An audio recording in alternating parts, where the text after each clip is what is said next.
Assalamualaikum warahmatullahi wabarakatuh. Sahabat kalian, kembali bertemu di channel Mas Imam Nawawi, Journey Berpikir Nyata Berkarya. Sahabat kalian, kita akan bahas tentang artikel gelisah perlu tapi tidak bisa jadi penentu. Mengapa demikian?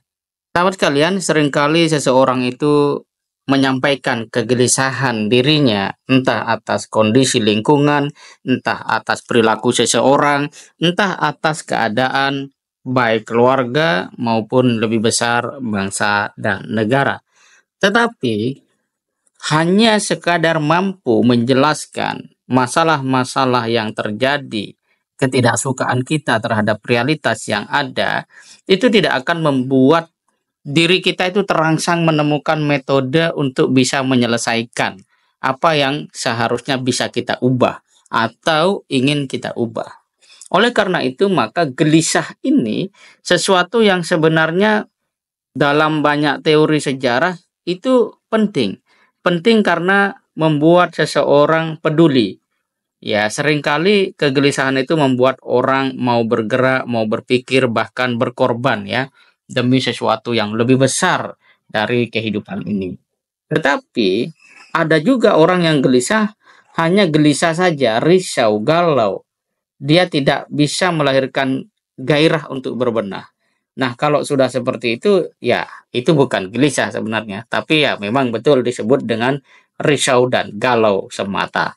Nah, sahabat sekalian, gelisah itu sebenarnya membuat seseorang itu mau bergerak. Ya, kalau kita ambil sejarah Indonesia tahun 1945, anak-anak muda yang tersadarkan untuk lepas dari cengkeraman penjajahan Belanda itu berpikir bagaimana merdeka. Lahirlah sebuah ide membangun satu bangsa, satu negara yang kemudian disebut Indonesia. Dan kegelisahan yang melahirkan gerakan perlawanan menuju kemerdekaan itu pada akhirnya menjadi sebuah kenyataan. Jadi idealnya kegelisahan yang sering muncul entah karena ketidakpuasan, entah karena situasi, kondisi sosial dan seterusnya, itu mendorong kita untuk punya sebuah kekuatan melakukan perubahan. Nah, saya punya satu bukti menarik, yaitu tentang sejarah kegelisahan Ustadz Abdullah Said ketika melihat relasi antara pemuda dan pemudi, yang banyak di antara mereka memilih berpacaran dibanding menikah. Beliau heran kok bisa seperti itu. Kemudian diteliti, oh ternyata ini faktornya adalah ekonomi, yang mana uang mahar, uang apa panai kalau kata orang Sulawesi itu mahal sekali. Sehingga banyak lelaki nggak bisa melamar apalagi menikah. Kalaupun berani melamar, tidak ada uang itu, ya ditolak kan seperti itu. Apa yang kemudian jadi konsekuensi dari keadaan itu?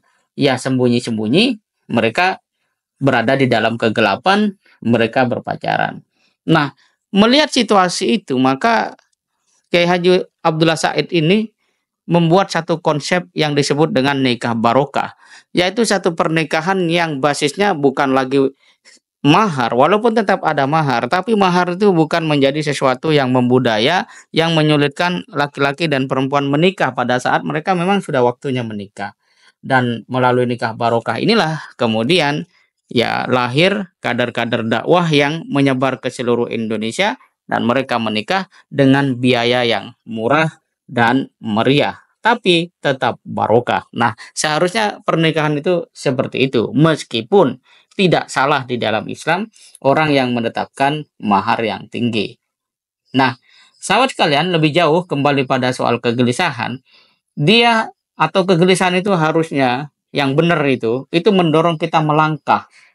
Ya, jadi bersyukur kalau ada diri gelisah, misalnya bagaimana caranya saya bisa produktif hari ini supaya tidak banyak main game. Itu kan sudah kegelisahan poin itu. Maka langsung melangkah, tinggalkan gamenya, lakukan hal-hal yang positif dan produktif. Kira-kira seperti itu.